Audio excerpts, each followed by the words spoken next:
आता गणपती यायला साधारण 1 महिना अजून आहे. यंदा गणपती लवकर आहेत ऑगस्टमध्ये. तर दरवर्षी मी असं करते की 1 महिना अगोदर सगळी शेतातली कामं आटोपली की आमच्या गावातले जे पांचाळ काका आहेत, जिथून आम्ही दरवर्षी गणपतीची मूर्ती आणतो, तर तिथे दरवर्षीची मूर्ती गणपतीची सिलेक्ट करायला म्हणून मी जात असते. तर तुम्ही पण येताय का? मी आता मीनूची वाट बघते, ती आली की आपण निघूया. ये लवकर.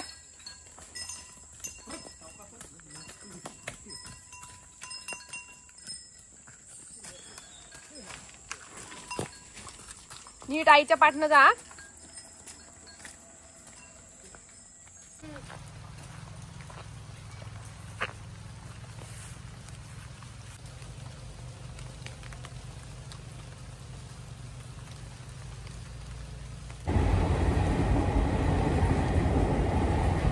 मागे एका मिनी ब्लॉग मध्ये मी तुम्हाला दाखवलं होतं, जेव्हा पहिल्यांदा पाऊस पडतो आमच्या इकडे कोकणात, तर तेव्हा पर्याला भौर येतो आणि तेव्हा ते पर्याचं जे पाणी असतं ते लाल असतं, असं खळखळणारं लाल पाणी येतं. तेव्हा ते सगळीकडची माती गोळा करत करत ते पाणी जात असतं.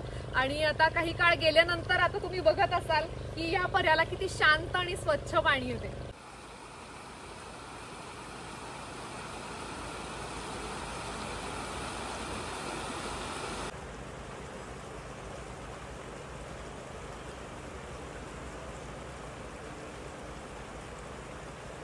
तुम्ही बघितलंच असेल की आमचा गण्या आता फक्त 7-8 महिन्याचा आहे जेमतेम, पण दिसताना असा हट्टाकट्टा आहे, असा गुटगुटीत आहे. तर वाटताना वाटतो तो वर्षभराचा किंवा त्याच्यापेक्षा सुद्धा जास्त वाटतो, पण तसं नाहीये. कारण त्याचं असं आहे की सितू जी आहे त्याची आई, तर ती आम्हाला दूध काढू देत नाही. सगळं दूध गण्या पितो त्यामुळं, आणि शिवाय आंबोण खातो, गवत खातो. त्यामुळे असा एकदम धट्टाखट्टा झालेला आहे. आणि आता पावसाळा चालू झालेला आहे, त्यामुळं गुरं चरायला जातात. तर गण्याचं हे पहिलंच वर्ष आहे, तो सगळ्या गुरांसोबत चरायला जातो, त्यामुळं हिरवा चाराही खातो तो. पण होतं असं की तो सगळ्या गुरांच्यात एकदम शेवटी पाठणं जात असतो आणि त्याची आई पण सावकाश जाते, त्यामुळे तो असा पाठीमागून जात असतो. आणि आतापर्यंत गोठ्यामध्ये त्यानं एकच म्हैस पाहिलेली होती, ती म्हणजे त्याची आई. आणि आता काय होतं, बाकी सगळ्या गुरांसोबत जेव्हा तो बाहेर सकाळी चरायला पडतात, तर तेव्हा गावातली इतर गुरं जी असतात ती सुद्धा चरायला जात असतात. आणि आमच्या गावामध्ये आणखीन 2-3 सुद्धा म्हशी आहेत. तर बऱ्याचदा असं होतं की सकाळी जेव्हा गुरं लावतो, असे 1-2 रस्ते काही वेळेला फुटत असतात, तर हा शेवटी पाठणं चाललेला असतो आणि आई अशी पुढं वळणावरनं गेलेली असते आणि ह्याला समजत नाही. तो काही वेळेला दुसऱ्या म्हशींच्या सोबत त्यांच्या पाठणं सुद्धा जातो. इतकी गंमत होते गण्याची. मग त्याला हाकलत परत इकडे न्यावं लागतं. अशी रोज त्याची गंमत चालू असते आणि सकाळचा भरपूर वेळ त्याच्यासोबत असा जातो माझा.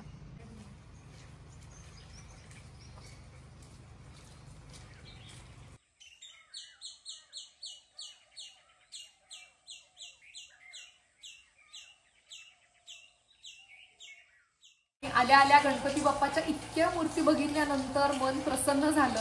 मी आता बसली आहे पांचाळ काकांच्या घराच्या पुढच्या खळामध्ये आणि इथे गणपती बाप्पाच्या वेगवेगळ्या रूपातल्या, वेगवेगळ्या आकारातल्या मूर्ती इथे ठेवलेल्या आहेत. आणि त्या बाजूला पांचाळ काका आणि काकू आता काम करतायत गणपती बाप्पाचं.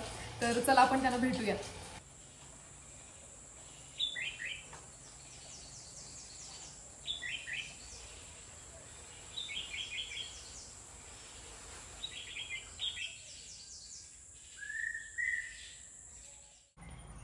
नमस्कार, मी वेदिका पांचाळ.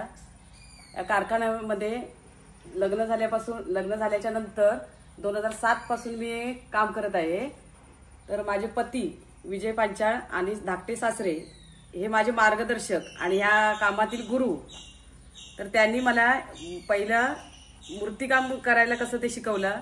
म्हणजे हे ब्रश मारायचा, माती कोरायची, आणि नंतर मला बरोबर गणपतीच्या पेंटिंगच्या टायमाला त्यांनी मला रेखणी, एक छोटासा गणपती हातात दिला आणि त्याची रेखणी कशी करायची हे धाकट्या सासऱ्यांनी बारीच्या पाठीमागे उभे राहून त्यांनी मला शिकवलं.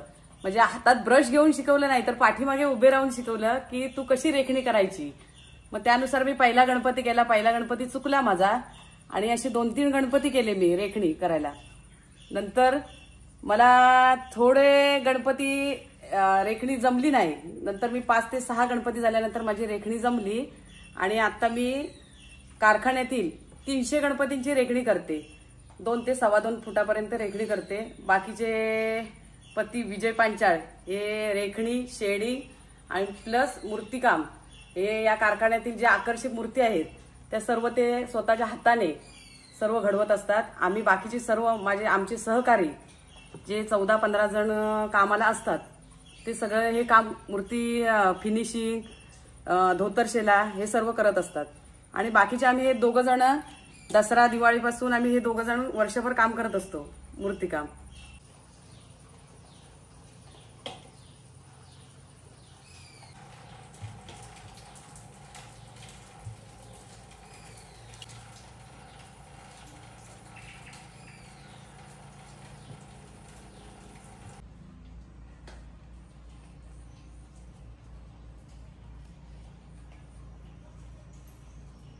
नमस्कार, माझं नाव विजय तुकाराम पांचाळ.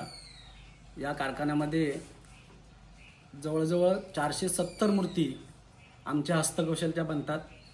त्याच्यामध्ये 120 ते 30 मॉडेल, 130 व्हेरायटीज या मॉडेलमध्ये आपल्याकडे आहेत. त्यानंतर या कारखान्याला आम्ही प्रारंभ दसऱ्याच्या मुहूर्तावरती करतो.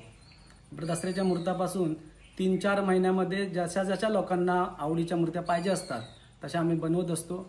त्याचे मोल्ड बनवतो. मोल्ड बनवल्यानंतर ऑर्डरचे गणपती आम्ही जानेवारी-फेब्रुवारीमध्ये चालू करतो. ही आमची माझी 5वी पिढी. आता मुलं, आमची पुतणे, भावाची मुलं आणि माझी मुलंही काम करतात. म्हणजे 5वी आणि 6वी पिढी इथे कार्यरत आहे. त्याचबरोबरने आमचे आजूबाजूचे सहकारी पण आहे. माझी मिसेस पण मला चांगल्या प्रकारे मदत करते. इथल्या सगळ्या गणेश मूर्ती शाडू मातीपासून बनवलेल्या आहेत आणि आमच्या घरच्या गणपती बाप्पाची मूर्ती वर्षानुवर्ष आम्ही पांचाळ काकांच्या ह्या गणपती कार्यशाळेतूनच घेतो. इथे बाप्पांच्या वेगवेगळ्या रूपातल्या मूर्ती ठेवलेल्या आहेत आणि त्यांची वेगवेगळी नावं सुद्धा ठेवलेली आहेत काकांनी. तर काका, यांची काय काय नावं आहेत सगळ्यांची? हे बघा, ही एक छोटीशी 1.25 फुटाची मूर्ती आहे, चौरंगावर बसलेली. ही लोकांना, आता खूप लोकांना अशी मूर्ती, यावर्षीचं नवीन मॉडेल आहे, अट्रॅक्शन आहे यावर्षीचं. गाय बाजूला गाय असलेली मूर्ती आहे. जे दत्तभक्त आहेत, कृष्ण भक्त आहेत, त्यांना ही मूर्ती खूप आवडते. ही एक गोलगादी म्हणून आधीवर बसलेली, हा, ही पण तशीच आहे. त्यानंतर ही सोप्यावरती बसलेली आहे. ही कमळामध्ये आसनस्थ झालेली आहे. ही मूषक आहे. त्यानंतर पुण्याचे श्रीमंत दगडूशेठ हलवाई त्यांच्या पोझिशन अवतारामध्ये गणपती आहे. हे पिलिस मॉडेल म्हणून आहे. कॉमन सर्व ठिकाणी फोटो बघायला मिळतील, तशीच तीही आहे. हे टिळक अवतारामध्ये पोझिशन मध्ये गणपती आहे. ही पेशवेकालीन आहे.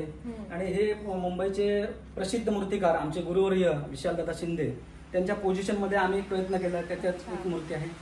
त्यानंतर इथे जास्वंदीमध्ये आहे. ही एक शूर्पकर्ण, साधारण गणपतीचं मोठं तोंड त्याच्या स्वरूपामध्ये एक मूर्ती आहे.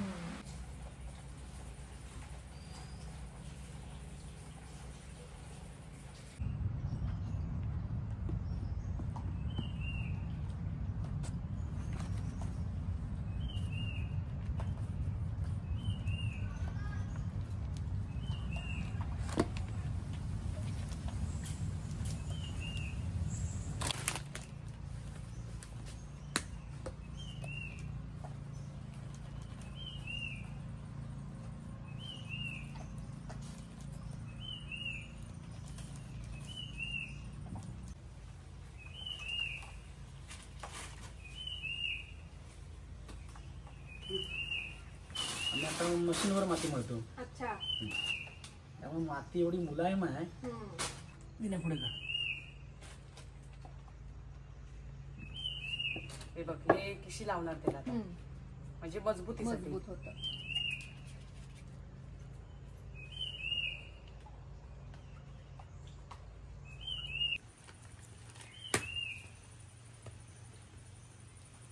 खालूनच लावत घे म्हणजे सरळ येईल.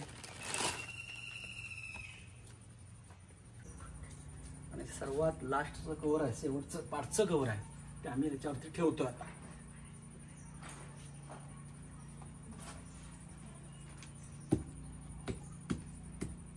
तुम्ही बघितलं की गणपतीचं बनवायचं मोल्ड मधून कसं काम असतं. तर हात आणि पाय हे वेगळे वेगळे करावे लागतात, वेगळे करून मग ते जोडावे लागतात. तर तसंच मी एका साच्यामधून, पायाचा हा साचा आहे गणपतीचा एका मूर्तीचा. गोल नको करू, जसा आकार आहे ना तसा कर. हा, अशी करून घे. करू? हा, घे.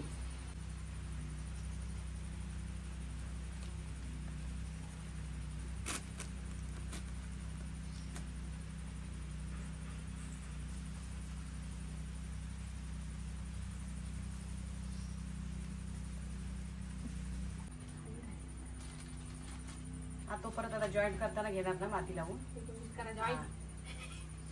नाही करेल. असा डाव्या तर घे. हा आला? हा आता दाब दाब जोरात. हळू ना? हा चालते, त्याला काय होत नाही. हा आता आता ते माती मध्ये करणं? gap राहिले ना. अजून आहे, अजून गॅप आहे इकडे. दाब थोडासा. लेवल करू. हा. घे यातली माती. थोडीशी. घे इकडची घे यातली माती घे. हा आतमध्ये जात असेल तेवढी हे करून घे, भरून घे. गेली, बाकीची घालते आता. ओके डन झाले. आता खोल पोटासाचा आहे तो डाव्या हाताला धरायचा. आला ना. आता एक पाय. आता हाताला पावडर लाव थोडीशी. आता एक एक खोल असं साईडून धरून असा. हा हळूहळू काढ. मोडू शकतो. हा सावकाश ठेव इथे. दाखव दाखव व्हिडिओ मध्ये दाखव. व्हिडिओ मध्ये दाखव. तो पण दाखवणार आहे. हा दुसरा आहे तो. असं धर.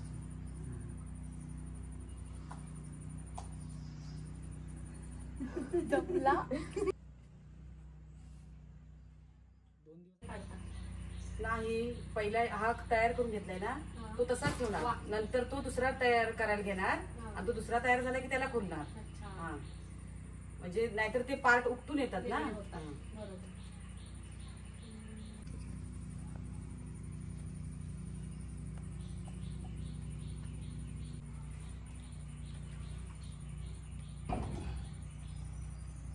गणपती बाप्पाचं तिकडे काम चालू आहे आणि त्याला आता सोंड बसवायची आहे. तर ती सोंड काही साच्यातनं नाही करत, तर ती काका आता हाती बनवणार आहेत. तर बघूयात आपण.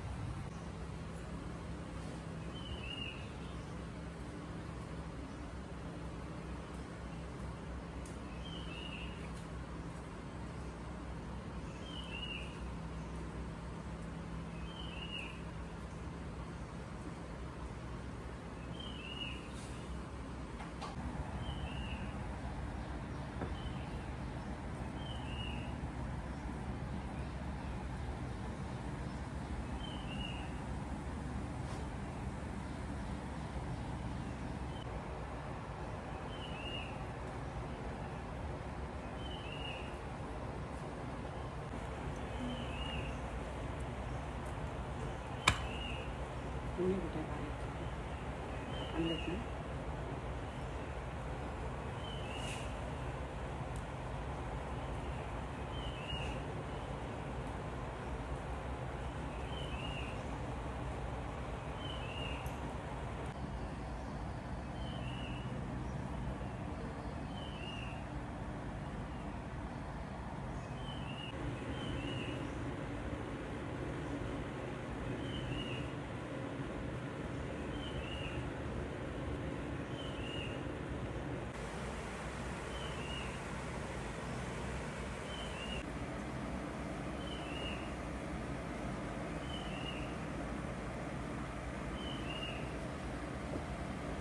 मध्ये मोदक घेऊन जात असताना लाडू.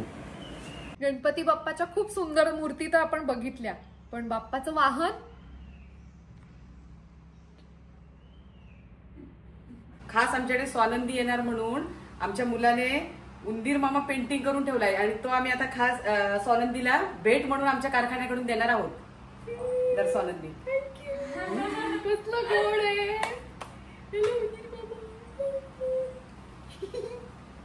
पांचाळ काकांच्या गणपती कार्यशाळेतनं काकूनी मला हा खूप गोड उंदीर मामा भेट म्हणून दिलेला आहे. आता मी घरी जाते आणि आता फक्त वाट बघायची ती बाप्पाच्या आगमनाची. दीदी उंदीर मामा मस्त आहे, दे ना. नाही देत.